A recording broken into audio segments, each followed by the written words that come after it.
Hey everyone, it's JT and welcome back to another episode of JT Talks Jobs. This is the show that teaches you everything school didn't about job search and career growth. And today we are going to be talking about unicorns, specifically unicorns in business, and what happens when these companies that are seen as just impossible to break are doing layoffs. So, very excited to be talking to you about this today because it's a serious subject and it helps us understand the bigger picture of what's going on from an economic crisis standpoint. So, I will be presenting that today and then, of course, taking your questions afterwards. So, please stay tuned. Thrilled to do that with you today. And as far as free resources go today, the team is going to be sharing with you one of the most important webinars that we have done in the last 3 months specifically with all that's going on in the world.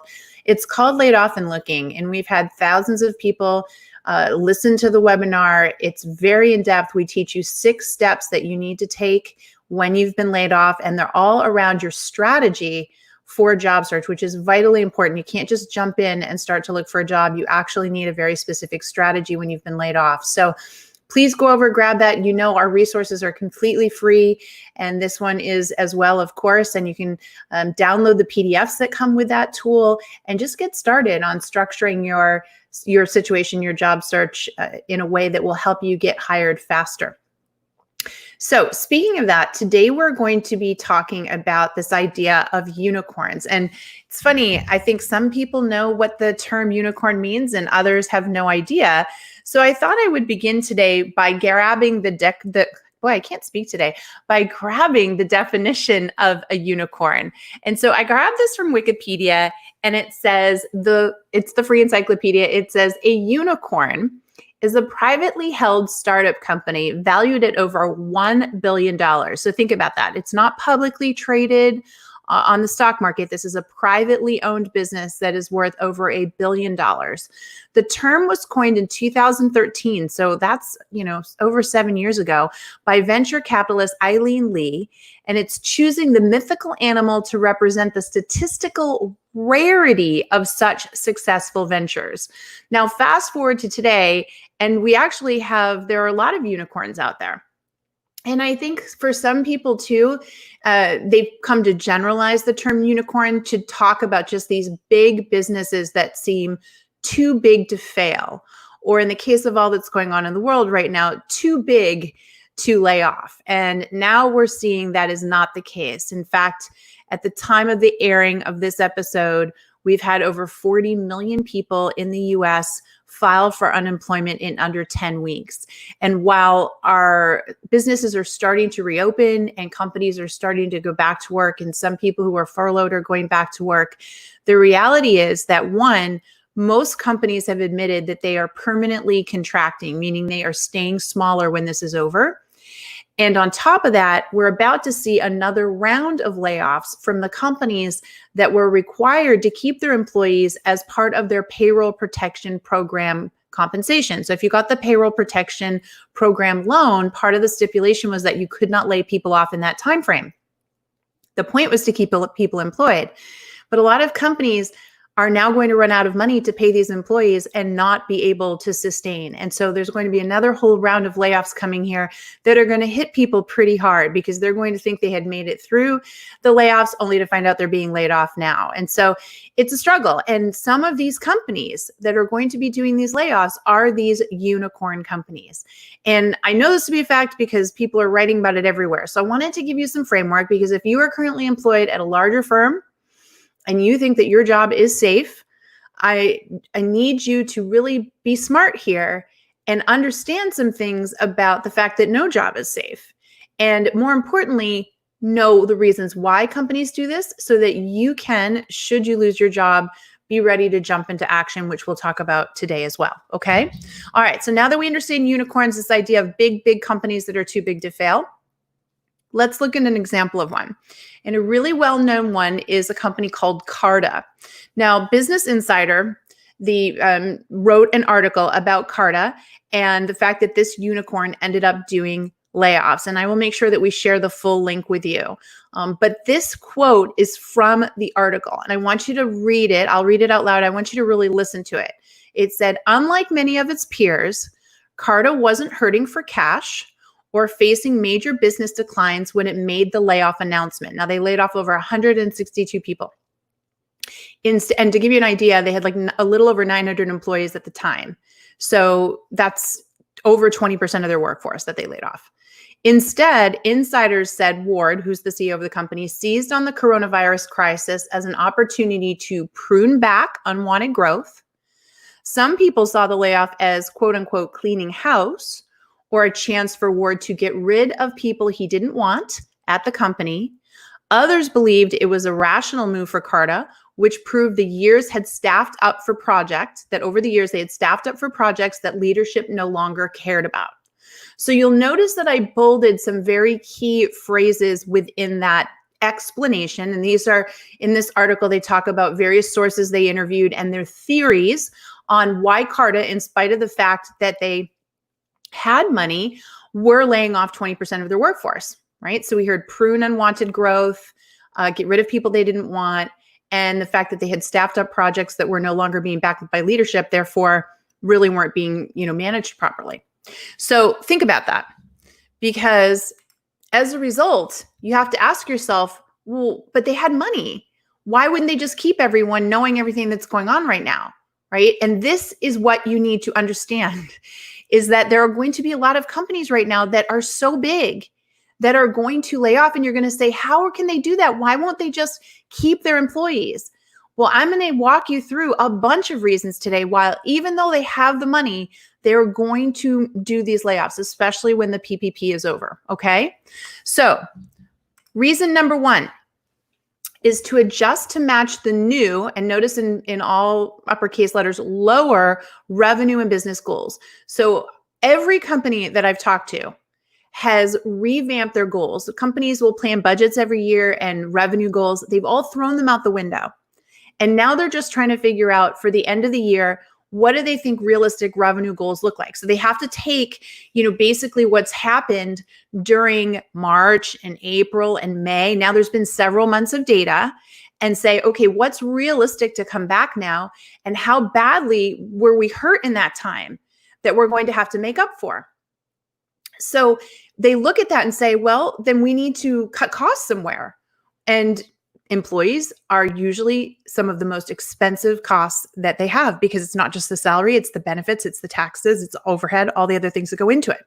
So this is why companies lay off. And so if you know that your revenue goals are going to be lower for the year, which in the case of Carta, it was, they had much lower revenue goals, then you have to adjust your staff to reflect that. There are basic business models, and you can't have lower revenue but higher numbers of people, especially in a time like this where it's uncertain and you don't know how much more money you're going to be burning through. Okay, so that's reason number one, that a company, a unicorn, a big company would do this. Reason number two, to eliminate unprofitable projects and people. So we heard in that quote from the Business Insider article, companies in this time will say, look, we have to look at every department. Do they make us money, or do they save us money enough to cover the cost of them? So they'll look at the expenses of every department and every person and say, is this department or person justifying their cost? If they're not, we have to get rid of them. And so a lot of times companies, when in a good economy where they've got extra cash flow, they'll invest in ideas and concepts and things that they think might work, but they're not making any money. Well, when it changes overnight like this, companies have to go to those and say, that's a nice to have, it's not a must have. We don't have a proven way that that's going to make money and cover its cost, therefore we have to get rid of it. Or, that person does something nice for the business, and we like having it, but it's not essential. If we let that person go, we can save money and we'll just have to deal without the nice things that they do, but it's not essential. So you hear this term essential so often in critical situations, because that's what companies have to decide. And almost every company is going to recognize that somewhere on their staff or within their company, they have non-essentials. Now, they always try to get rid of non-essential services first, right? Whatever expenses. But eventually, it keeps coming back to the most expensive non-essentials end up being staff or departments that aren't providing enough return to justify paying them. So let's look at reason number three. This is about taking advantage of optics. And it's unfortunate and it's true, but if you're looking, if you're a company and you are looking to save money because the future is uncertain and everyone else around you is laying off because of what's happening, well, then you would lay off in that time frame too, because everyone would just assume it's part of the same process. So you need to know there are companies that are laying off right now. Again, they have money in the bank, they're making money, but they don't want to lose, or they don't feel the investment on certain people is good enough. And why not lay off now when everybody else is laying off? So it's an optical thing. They look less bad, they get forgotten in the grand scheme of things. I mean, there are sites now dedicated to listing all the different layoffs. When all of your competitors and all of the businesses around you are laying off, people are going to not be as surprised or as critical if you lay off too. And companies understand that. So this is why they do the laying off now with everybody else. It's all piece of the optics. Is it right? But is it the reality? Exactly. Number 4, freeing up cash for new ideas. Now, this is a big one. One of the things that we hear a lot right now is that the venture capitalists and the private equity firms, these are companies that invest in companies, have a lot of money. They have a lot of money, but they're waiting to invest because out of pandemics, out of massive crisis, always comes opportunity. Opportunity to buy things at a premium, right? There are going to be businesses that'll be available for sale at a fraction of the cost that it took to build them, which is huge. There will be businesses that have really innovative ideas. Tons of creativity comes out of these. Always hugely successful startups come out of things like this. They're going to want to invest in those. At the same time, all these big companies, they want to have cash on hand in case they can go purchase a business or acquire something to make their business better. But they can't do that if their money is tied up in ideas and departments and people that aren't providing that return. See what I mean? So lots of companies right now are saying, how do we free up cash so that when it comes time, we can invest in purchase and acquire and make our business even better and even stronger. And that is another reason why you see layoffs right now from these big companies. All right. So those are the 4 reasons why. That should make sense to everybody. That's business. That's the reality. If you work at one of these big companies and you have not been laid off yet, you have to think about these 6 things. I beg you, please don't be the ostrich with your head in the sand. Please don't think that if you keep your head down and just work really hard at your company, they won't lay you off. Anybody could be at risk. That is the number 1 thing. Own it right now. Do not assume your job is safe. I've seen this happen so many times. Even if your boss looks you dead in the eye and says your job is safe, you cannot believe that.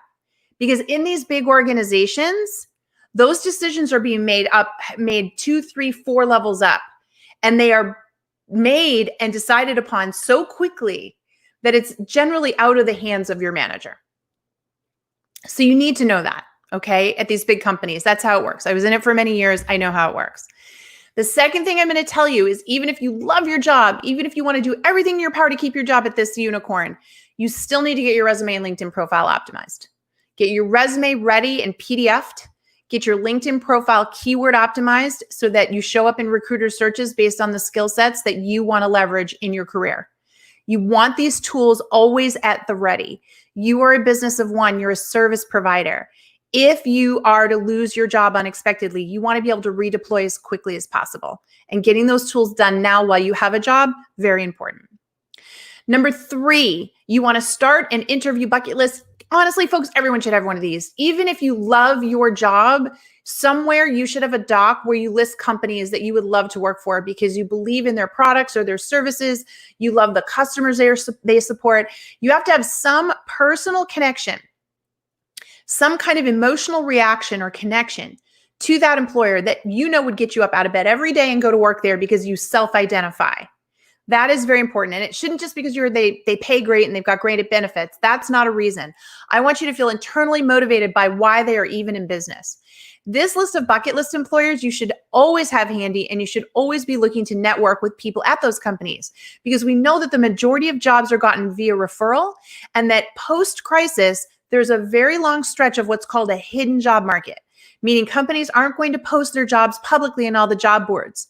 They're going to post them privately on their careers pages, and they're going to share them with their internal people and say, do you know anybody? Because they don't want to get hundreds and thousands of applicants. They just want to get a few applicants. They don't want to deal with that. So if you have a bucket list and you're following these companies and you're networking with these companies, should you suddenly need a job, it's going to be much easier to do. Step number 4, increase your content curation on LinkedIn. Notice the word curation, not creation, curation. You should be reading right now, being very voracious, reading, watching videos, whatever it is in your industry and in your skill set. And when you come across stuff that's really good, that you really liked, you post it in your feed and you tell your followers why.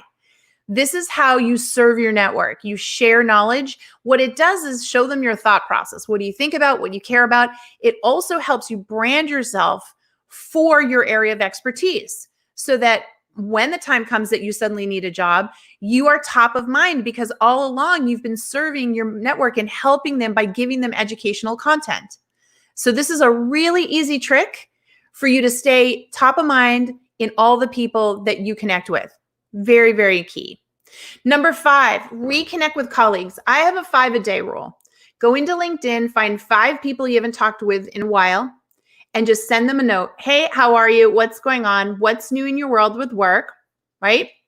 See how they're doing. And then if possible, find an article, again, all this great content you're creating, and say, here's an article or a video that I came across that I recently posted that I think you might like. It's just serving your network and reconnecting with people now before you need to turn around and go back and say, oh, by the way, do you know Bill Jones over at XYZ Corp? I just lost my job and they have a job that seems like a fit and I would love to be introduced. Would you be willing to introduce me, right? To be able to use your network, you've got to serve it first. And then lastly, and this is the one that most of you will skip, and it's unfortunate because it makes all the difference in the world, but this is write up and practice your career story. Now, your career story is the connecting of the dots of your professional life and helping them understand how you acquired skills and the choices you made and how you arrived at where you are today. So all the way leading up to you working for this unicorn and then suddenly finding out you're without a job, what is the compelling and interesting and positive story of your career that's going to get somebody excited about the idea of helping you and working with you? Career stories are vitally important. Again, you're a business of one who sells its services. Are you damaged goods or are you an amazing resource? It will come down to how well you tell your career story. I have seen people with really weak career stories and they don't even know it because they're not putting any thought into how to properly connect the dots and share the story in a way that's interesting and compelling and positive. And so the story is neutral, it's boring, and it works against them. And yet people do not spend enough time working on this. We have an entire course, just to give you an idea how big a deal this is. We have an entire course to rewriting your career story inside Work It Daily with video modules that take people through the whole thought process. And every single time somebody completes it, they say, I had no idea. I can't believe how off my career story was, how random it was, how, unprofessional I sounded, and I didn't even know it. Right? This is a big deal. This is the story of your business of one, and you got to get it right. So there you have it, folks. Nobody is immune. People are saying, oh, the worst of it's over, right, JT? 40 million people laid off. The worst of it's over. No, there's still going to be more people laid off. People will be getting jobs. So maybe that overall number doesn't increase. There's still going to be people losing their jobs, and it's going to be at these bigger companies where they thought they were safe. And I don't want you to feel embarrassed or humiliated or hurt or blindsided. I want you to be prepared. And I am telling you these 6 steps today. They're not hard. They're not going to take you a lot of time, but they are definitely going to prepare you. So if you get hit with an unexpected layoff by one of these big companies, you now understand why, and you can do something about it. Okay? Awesome. Now, I want to leave you with a couple of tips because I'm all about the tips. Tip number 1, assess your value to your boss. Right now, anybody that is actively working right now, you need to take a hard look at how valuable you are to your boss. And by that, I mean, if you were to lose your job, Would your responsibilities go to other people on the team, or would your responsibilities go back to your boss? And the reason for that, and I want you to think about the logic, makes total sense. If I have to lay somebody off, I'm a boss and I've got 10 people and I need to lay them off. I'm going to lay off the people that I know I can give their work to other employees. I don't want to lay off anybody that's work is going to come back to me as a boss, because I already have my workload and I'm sitting in a position of power.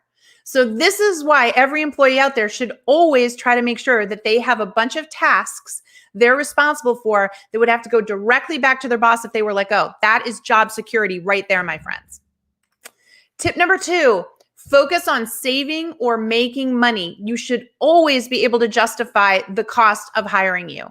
How do you save or make a company money? You need to figure that out. Are you a must-have or are you a nice-to-have? If you're a nice-to-have, meaning they can do without, you are at risk. But if you are a must-have because you make money, then that again is a form of job security.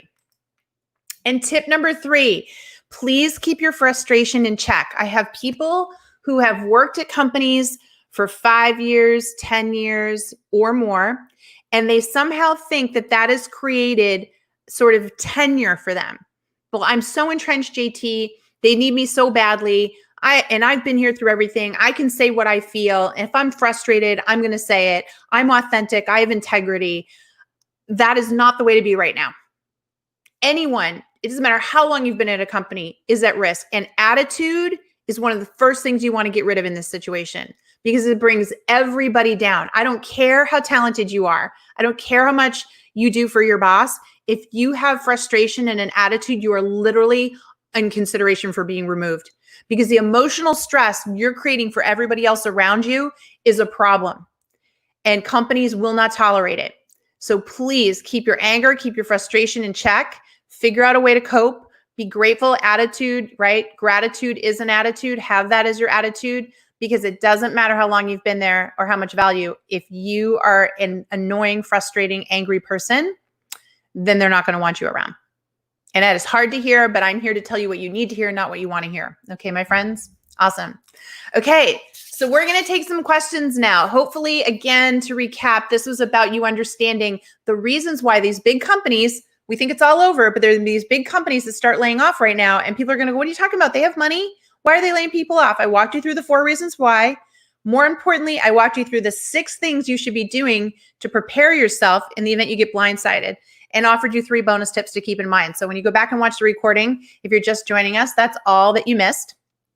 For those of you that have already been affected or think it's coming, the hammer's going to drop, please grab the free resource, Laid Off and Looking. It's one of the most in-depth tutorials we've done. And this webinar walks you through 6 strategies that you can put right into play now to really prepare your job search and make sure it's as effective and efficient as possible. You know, just to give you guys an idea, in a good economy, it often takes people about 6 to 9 months to find a job. And that is because for the first 4 months, they tend to not look for work correctly. That's what usually when they find us at Work It Daily, they come in, they realize they really haven't been looking for work, and then they get down to business. If you know how to look for work properly, if you're working with job search coaches like us, you can cut your job search time as much as half, because you dial in right away and you get everything going, you've got momentum. But people who do an independent job search, don't get help, and don't get the latest resources, takes about 6 to 9 months in a good economy. It's going to take 12 to 18 in a bad. So get the right information, get the right resources, and dial in on your job search, because the competition is going to be so stiff. If you don't know how to get around it and stand out, your job search will take that much longer. Okay? Awesome. All right. So grab those free resources. I'm going to be jumping over here to see the questions.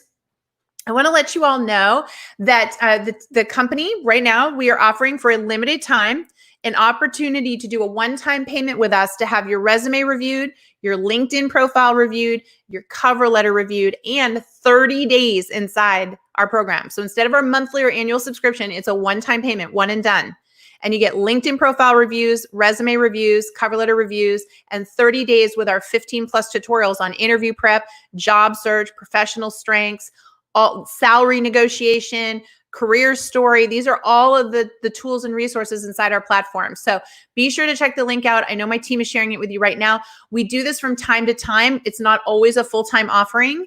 We're doing it right now. We do it based on availability within our platform. So if you want to take advantage, now is the time to do a one-time session with us and get everything good to go and ready based on what we talked about today, okay? And I'll make sure they keep that up for you. All right, now we're officially getting down to questions. Here it is from Donette over on YouTube. Hey, Donette. What about regulatory programs that are required but not profitable? That's a great question.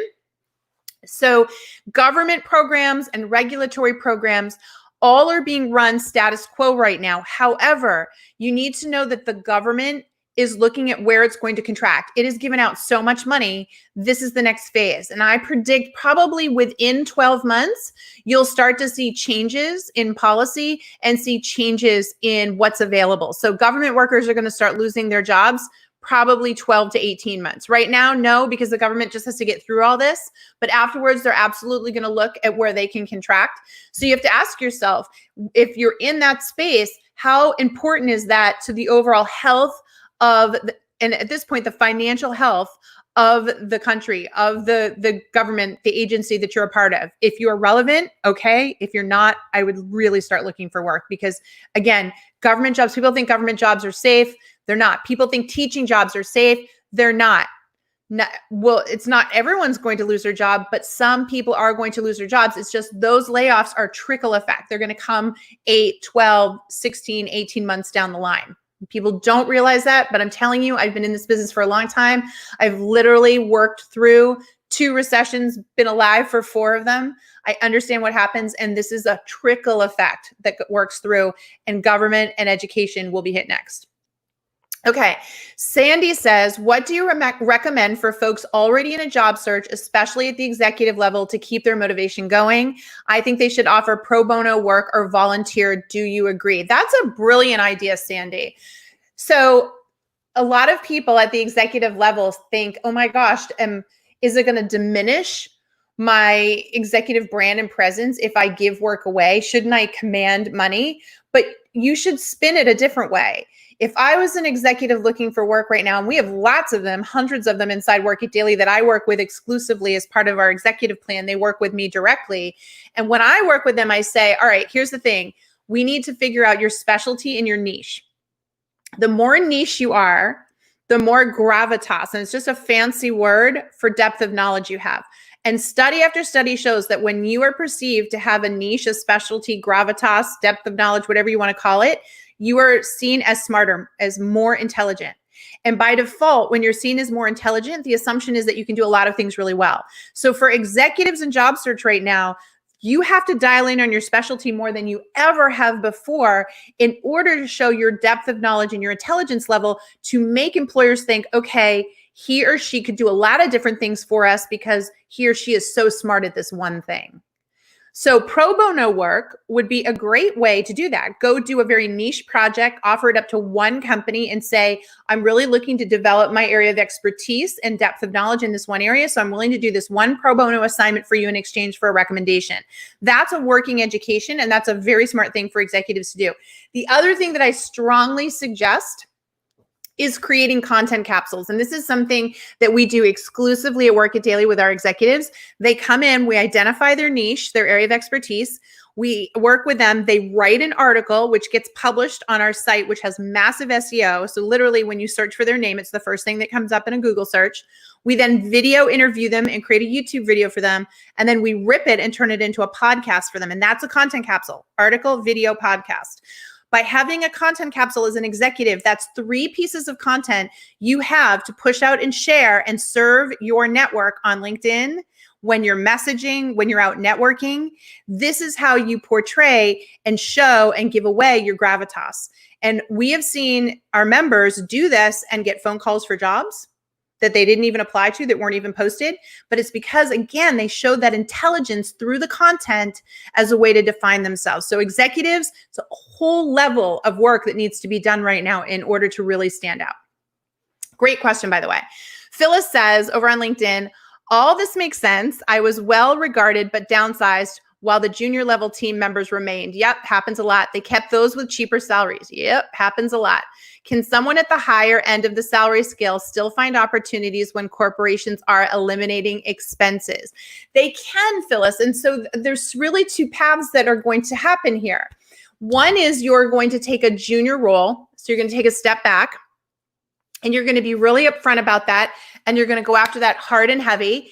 And you're going to go to a company and say, would love that role. I realize that I have more experience, or you might historically call me overqualified, but hear me out.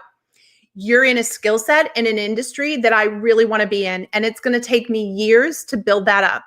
And so I would rather come in at this level and know that I can do the job well for you, while I build up my niche and my knowledge and my expertise for you in this area. So the point is, when you are overqualified or more senior, you have to show that company that they've got something you really, really want badly long-term. Otherwise, they're just going to assume the moment a better job comes along, you're hitting the highway. So you've got to build a really good case as to why you see yourself there 5 years and that there's something they have. You need to show them that by being there, it's going to enable you to continue to put the foot on the gas pedal of your career and develop yourself, because they know that's what you want to do. And if you're not going to do that, then you're going to leave them. So it's very important you make that case. The other thing that, as I mentioned, is to figure out when you were a senior person what your specialty was, and to consider finding organizations that need that specialty. So you might pivot more into contract roles. One of the places that jobs will come available first is with staffing agencies and independent contracting agencies. And that's because companies won't have budgets this year to hire employees, but they'll have budget or money to spend on contractors because they don't have all the additional hiring expenses. So for somebody like yourself, you should look at one or two of the top staffing companies in your area for your skill sets and reach out to them, because they probably can deploy you on assignment. And a lot of times you start out as a contractor, but before you know it, they go, oh my gosh, we really need this person, and they bring you full time. Okay, so there's two ways that you can tackle that. Susan over on LinkedIn asks, how does a legal secretary make money or add value for the firm?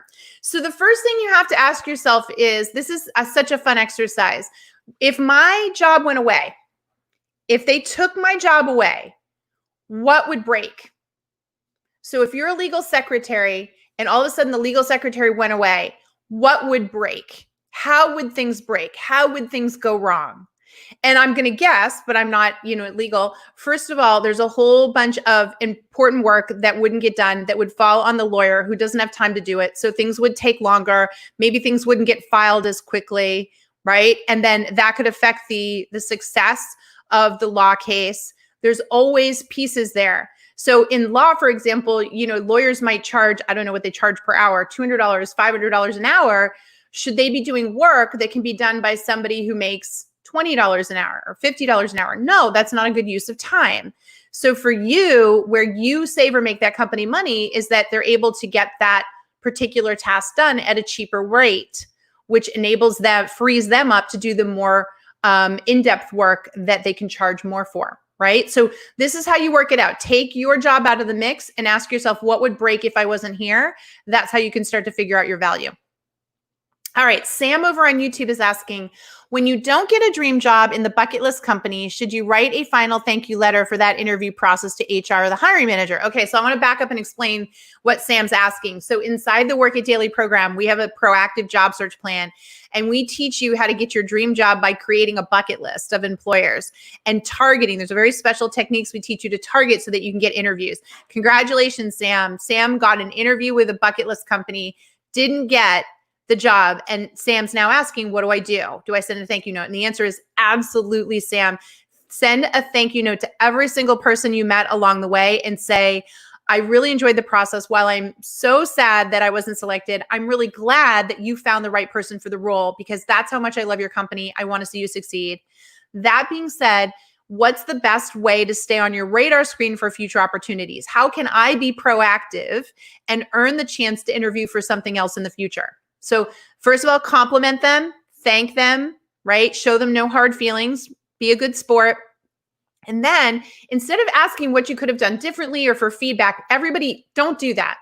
Nobody wants to give you that feedback. Nobody wants to say that, because normally you didn't do anything wrong. There was nothing wrong with you. There was just somebody that was a little bit better fit. So don't do that to them. Don't make them uncomfortable. Instead say, I really like you guys, and I want to stay in touch. And I know it's on me as the job seeker to do that. So what can I do to stay on your radar screen? How can I earn another opportunity to interview with you? What do I need to do? That is so refreshing and shows such character that the moment something comes available, they're going to say, oh my gosh, remember that person? Go see if they're still available. I have seen this happen over and over again, and people have ended up in an even better job than the one they were originally interviewing for. So absolutely take the high road there, okay? Great question. Another question we have here is, I've recently been laid off from a large company. Should I steer away from looking for work at another large company? No, not necessarily. No, not at all. When you're looking for work, we always talk again about this idea of you being a business of one and a service provider. You have to look for the employers that are going to get the most value out of you and create this really good partnership. That might be at a small company. It might be at a large company. Just because you got laid off from one large company doesn't mean that you wouldn't be great at another large company. Every large company is run differently. They have different business models. They have people making different business decisions. And maybe the one you were at wasn't making as good decisions and needed to lay off, but the one over here is making better decisions and needs to hire. So you can't lump them all into one category. You have to think about where you're going to be most valuable and then market yourself there instead. Erica on LinkedIn asks, do you think that lower salaries are going to be offered to new hires because of the large candidate pool and situation we are living? Yes, I absolutely do, Erica. Not just because of the fact that there's a huge candidate pool, but also globalization. Here's something nobody's been thinking about. We have basically proven that many businesses have jobs that can be done remotely now. Over 60% of people that are working remotely due to the crisis would like to stay working remotely. That's how comfortable people have gotten with it. We aren't the only ones that feel that way. There are people all over the world who are candidly more educated than us in the US and can work for 1/3 the price. I hear this all the time. Employers will say, I can hire 3 people with the same degrees and speak 5 languages in Europe for 1/3 the price. So I get 3 people over there for 1 person in the US. We have a serious wage issue that's being magnified because of globalization. So I tell people all the time, if you are looking for more money, please do your market research and understand, could you get that money in 20 other places? Because the more you price yourself out and get used to that salary, but there isn't as much opportunity, not the best move. And a lot of people are seeing that right now. A lot of people are being laid off because they're just too expensive and will probably never, ever get that salary again. So my advice is to figure out what's your walkaway rate, what's the lowest you can make right now, and that's your base rate, and then your ideal rate, and that's your range. And certainly you always want to try to go and get the most money you can, but you're going to have to tie that back to value and what companies can afford. And there will definitely be a correction, but remember, this isn't going to last forever. We're going to have a couple of rough years here, but time goes fast. 18 to 24 months, we're going to blink. Already we're 3 months into this thing. We're going to blink and we're going to be getting out of this thing. But for now, the next 12 to 18 months, yes, salaries will be lower. And what I wouldn't suggest is sitting around and trying to wait for the salary that you had while you burn through your cash and burn through your savings. It is better to take a job and get the experience, because it's also always easier to get a job when you have a job. So take the job, build the experience, but keep looking. And then when you find something better, you can move, right? It's all about strategy. Great question. All right. Nancy is over on YouTube today, and she says, when someone else shares an article on LinkedIn, can you reshare it or should you comment? No, you can reshare it. Absolutely. There's no harm in that. I would do both, Nancy. I would comment in the comment section, and then I would reshare it in your own feed. Absolutely. Your call. But if it's something really good, reshare it. The people that wrote the article are going to be really grateful, especially if you feel like you want to put some commentary in there and really explain from your point of view. Yep. Great idea. Matthew, hey Matthew on YouTube. Any tips for making a good impression to a manufacturing team as a supervisor on my first day with a new company? Well, yeah. I think the first thing to do is to really listen well, pay attention, and understand that every single person there got hired before you, which means they have more clout than you. So you really want to get to know each person and how your job impacts their job. So ask good questions like, well, how does my job impact your job? And, what did the person before me do? And how did they work well with you? And do you have any tips for me? Really seek to understand how people want you to work with them and how you can create the most value for them. Because the more valuable you are, the more they're going to want to help you in return and also build those relationships. Okay. So listen up and ask good questions about how you can be the most valuable resource to everyone you meet. Let's see. Makina says, any tips on making a good impression in assignments, the aptitude tests and personality tests? Much appreciation for your articles on YouTube. Oh, in Kenya. That's fantastic. Wow, I've got people in Kenya today. That's awesome. So, it's becoming more and more popular for companies to give you assignments, personality tests, aptitude tests, because they just don't want to make a hiring mistake. It's very expensive when you hire the wrong person. And there is, statistical data to show that these tests give you some sense of who a person is. My advice is to put yourself in the mindset of the business. They're buying services from you. So as you answer all these questions, think about what kind of business you are and how you would want to serve them and how they would want you to answer these questions. I know that sounds crazy, but sometimes people are a bit too honest and forget and fail to think about the fact that you're serving them. They're buying services from you. So always answer those questions from the standpoint of what you think they would want in a good service provider, in a good vendor, that sort of thing. If you can put that mentality through your mind, you'll answer those questions much more accurately. Okay, let's see. How do I find contracting agencies in my skill set? Okay, so it's really easy to do internet searches on that. I would just go over and put in staffing agencies and then in my area. I mean, Google's got an incredible algorithm for that. Just put staffing agencies in my area and see what pops up. And then I would click and research each one and they will tell you what skills they hire for. It's really straightforward and easy to do. Melody asks, is there any benefit to creating a personal video intro and posting it on your LinkedIn profile? It is, Melody, if you're really good at being on camera. If you're comfortable being on camera and you're not going to and ah, I'm not saying you have to be super slick like some sort of news anchor, but if you feel like you come across authentic and natural and you can look in the camera and you have a good neutral backdrop, sure. Will you have some people that think it's hokey? Yep, you will. Will you have some recruiters that love it? Yep, you will. So the reality is that it's sort of like a toss of the die. For every one person that likes it, there'll be one that doesn't. So that's your choice. But if you love it, if you're in some kind of business that would require you to be on camera, well, then that would make a lot of sense. But if you're not in something like that, it's really up to you. Just know that it'll hit some people well and it'll hit other people not so well. Okay.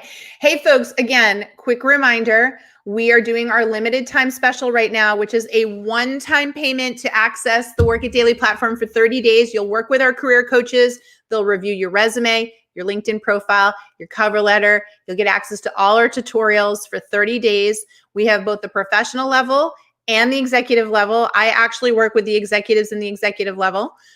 So go check that out because, again, we turn it on and off depending on our availability. We just turned it back on. So be sure to check that out. If you've ever wanted to try us, but you only wanted to try us for a month, this is the way to do it. Okay. Awesome. And then of course, our free resource of the day was our laid off and looking tutorial, 6 strategies to help you really get your job searching gear. But we have, I think at this point, like 10 or 12 resources over there that are all completely free. I don't think anybody has much free resources for job search and career development right now during this crisis as we do. I'm very proud of it. And thank you to my teammates for putting that together because we really want to help. So go over and check that out. I'll be back again on Thursdays, so be sure to check out. Always here Tuesdays and Thursdays at 2 p.m. Eastern Standard Time. So come join me again and we'll talk then, all right? I will be answering your questions. I'm always here for you. And I just want to say, as always, thank you so much. It means a lot when you all stop by to attend these live streams. All the feedback you've given us, the ideas for shows. We're just really, really grateful to have you all here. And I can't wait to work with you again on Thursday, okay? All right, everyone, stay safe, stay healthy. And remember, if you want to win, you got to work it daily.